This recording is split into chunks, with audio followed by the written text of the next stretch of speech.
Hi sir. Hi. లోకేష్ని CID వాళ్ళు arrest చేయబోతున్నారు. దాని గురించి ఇప్పుడు బయట లోకేష్ గారు జైలుకి వెళ్తారా వెళ్ళరా దీని గురించి బయట చర్చ జరుగుతుంది. అరెస్ట్ చేస్తారా చేయరా అనే దాని గురించి మీరు చెప్పండి సార్. లోకేష్ మీద కోర్టులో ఏసీబీ కోర్టులో మెమో అంటారు, దాన్ని మెమో వేసింది సిఐడి. ఆ మెమోలో ఏముందంటే లోకేష్ గతంలో 41 నోటీసు ఇచ్చాము సిఆర్పిసి కింద. సో మీ అరెస్ట్ చేయొద్దు కాబట్టి మేము ఆయన ముందస్తు బెయిల్కి వచ్చినప్పుడు కోర్టు సిఐడిని అడిగినప్పుడు సిఐడి కోర్టుకి ఏం చెప్పిందంటే మేము ఈయన అరెస్ట్ చేయము, 41 నోటీస్ ఇస్తామని చెప్పారు. జనరల్గా ఏం జరుగుతుందంటే 41 నోటీస్ ఇచ్చినప్పుడు 41 నోటీసుకి బద్ధుడై ఆయన విచారణకు హాజరవ్వాల్సి ఉంటుంది. అది హాజరయ్యాడు కూడా గతంలో. అయితే వీళ్ళు కొన్ని డాక్యుమెంట్స్ అడిగారు తీసుకురమ్మని, దాని మీద మళ్ళీ కోర్టుకి వెళ్ళాడు, అది నడుస్తుంది. సో ఇప్పుడు కాంటెక్స్ట్ ఏమంటే వీళ్ళు ఎందుకు మెమో వేశారంటే లోకేష్ నిబంధనలను ఉల్లంఘించి ఆయన అనేక పత్రికలకు ఇంటర్వ్యూ ఇచ్చారు. ఈ కేసుని ఇన్ఫ్లుయెన్స్ చేసే విధంగా, సాక్షుల్ని ఇన్ఫ్లుయెన్స్ చేసే విధంగా బయట మాట్లాడకూడదు అనేది లోకేష్కు ఉన్న ఇది. కానీ లోకేష్ వాటిని అంతా ఉల్లంఘించి బయట మాట్లాడుతున్నాడు. అనేక పత్రికలకు ఇంటర్వ్యూ ఇచ్చారు. ఆ పత్రికల్లో అతను కోర్టుకు దురుద్దేశాలు ఆపాదించే విధంగా, అంటే చంద్రబాబు అరెస్టును, చంద్రబాబు రిమాండ్ను కూడా అతను ప్రశ్నిస్తున్నాడు. అంటే చంద్రబాబును రిమాండ్కి ఇవ్వడాన్ని అతను వ్యతిరేకిస్తున్నాడు. అంటే కోర్టుకు దురుద్దేశాలను ఆపాదిస్తున్నాడు. రిమాండ్ ఇచ్చింది ఎవరు? ACB court. So ACB court ఇవ్వడం కరెక్ట్ కాదని అతను మాట్లాడుతున్నాడు. ఇది కోర్టుని ధిక్కరించడమే, కోర్టు జడ్జి గారికి దురుద్దేశాలని ఆపాదించడమే అనేది వాళ్ళు చెప్పారు. That is one thing. Second point ఏంటంటే ఈ చంద్రబాబు కేసులో, అంటే చంద్రబాబు మీద మల్టిపుల్ కేసులు ఉన్నాయి. స్కిల్ డెవలప్మెంట్ కావచ్చు, రింగ్ రోడ్ కావచ్చు, ఫైబర్ గ్రిడ్ కావచ్చు, ఇలాంటివి. ఆ కేసుల్లో ఆల్రెడీ కొంతమంది ఉద్యోగులు 164 స్టేట్మెంట్ అంటారు దాన్ని, అంటే జడ్జి గారి ముందు 164 స్టేట్మెంటు ఇచ్చారు. ఆ ఇచ్చిన వాళ్ళ పేర్లంతా నేను ఎర్రబుక్లో రాసుకున్నా, మా ప్రభుత్వం వచ్చిన తర్వాత వాళ్ళ సంగతి తేలుస్తామని కూడా లోకేష్ అనౌన్స్ చేశారు. ఇది కూడా కోర్టును ధిక్కరించడమే. ఎందుకంటే ప్రైమరీ ప్రక్రియ, కోర్టులో జరిగే ప్రక్రియ ఏంటంటే ఇన్వెస్టిగేటివ్ ఏజెన్సీ ఆ కేసులో ఇన్వాల్వ్ అయిన వాళ్ళ దగ్గర కానీ, లేదా ఆ కేసుకి విట్నెస్లుగా ఉన్న వాళ్ళ దగ్గర కానీ కోర్టులో వాంగ్మూలం ఇప్పిస్తుంది. మామూలుగా పోలీసుల దగ్గర ఇచ్చే వాంగ్మూలం కోర్టులో చెల్లకపోవచ్చు. రేపు పొద్దున వాళ్ళు నన్ను బెదిరించి వాంగ్మూలం తీసుకున్నాడని చెప్పచ్చు. కానీ కోర్టులో వాంగ్మూలం అనేది ట్రయల్లో చెల్లుతుంది. ఎందుకంటే కోర్టులో నన్ను ఏ రకంగా బెదిరించలేదనేది ముందు అడుగుతారు కోర్టు. మీకు ఏమైనా ఒత్తిడి ఉందా, మీరు స్వయంగా వాలంటరీగా ఇస్తున్నారని.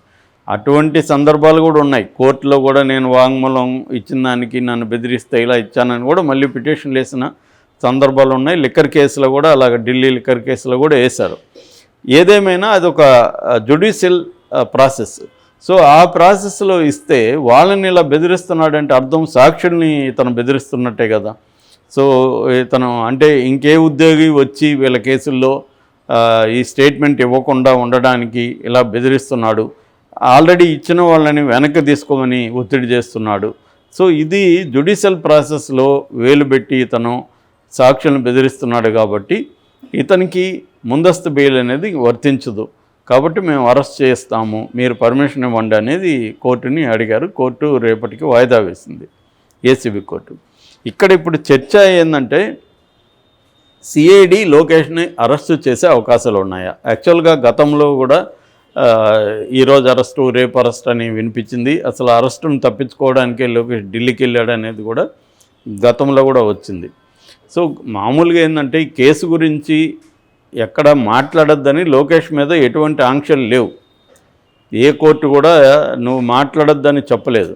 చంద్రబాబును కూడా స్కిల్ డెవలప్మెంట్ కేసుకు సంబంధించి మాట్లాడొద్దని చెప్పింది. కానీ మిగతా కేసులకు సంబంధించి కానీ అసలు జనరల్గా జగన్ ప్రభుత్వం కక్షగట్టి కేసులు పెడుతుంది, ఈ విషయాలు మాట్లాడొద్దనేమి స్పెసిఫిక్గా లేదు.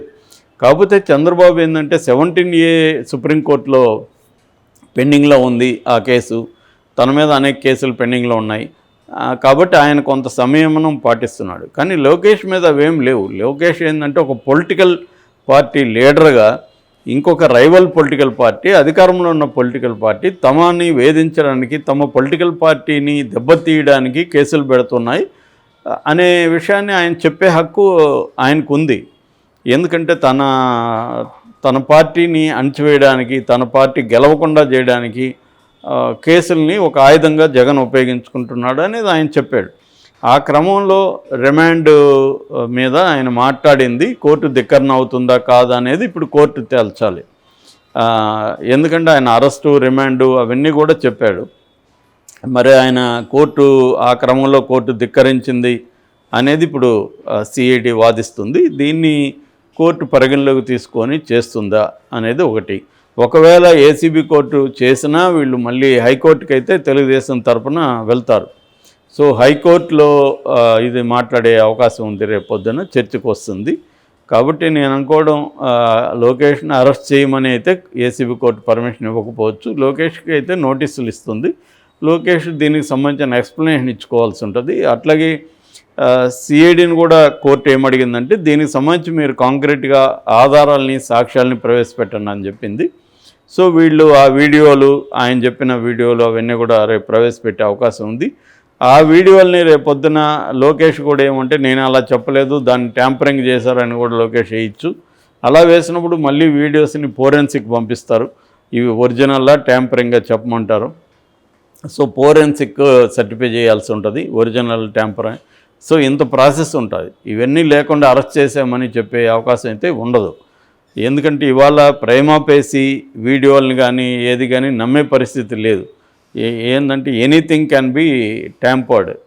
ఇంతకుముందు ఓన్లీ ఫోటోలు మాత్రమే చేసేవాళ్ళు. ఇవాళ artificial intelligence, deep fake technology, machine learning ఇవన్నీ టెక్నాలజీస్ వచ్చిన తర్వాత లేని వీడియోను కూడా క్రియేట్ చేయొచ్చు. మనం మాట్లాడని దాన్ని కూడా మాట్లాడినట్టుగా చూపించవచ్చు వీడియోలు, ఇవన్నీ చేసేయచ్చు. కాబట్టి కోర్టులకు కూడా నెక్స్ట్ కష్టం అవుతుంది. ఇది మాట్లాడారా లేదా అనేది ఇబ్బంది అవుతుంది. నేను మాట్లాడిన వ్యక్తి కూడా నేను మాట్లాడలేదు అంటాడు. అప్పుడు అది ప్రూవ్ చేయాల్సిన బాధ్యత మళ్ళీ ఇన్వెస్టిగేటివ్ ఏజెన్సీకే ఉంటుందన్నమాట.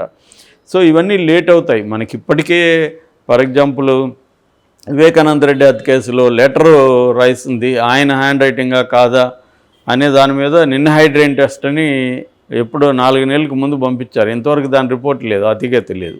అంటే మన దేశంలో ఇంకా ఇన్వెస్టిగేటింగ్ మెథడ్స్ అనేవి పార్ విత్ అదర్ కంట్రీస్ లేరు. ఇంకా పాత పద్ధతిలో వీళ్ళు మనుషులను కొట్టి నిజాలు రాబట్టడం అనే ఒక ఏజ్ ఓల్డ్ టెక్నిక్, బ్రిటిష్ కాలం నా టెక్నిక్నే ఇంకా మన ఇన్వెస్టిగేటివ్ ఏజెన్సీలు ఫాలో అవుతున్నారు. ఈవెన్ సిబిఐ మీద కూడా అలాంటి విమర్శలే ఉన్నాయి.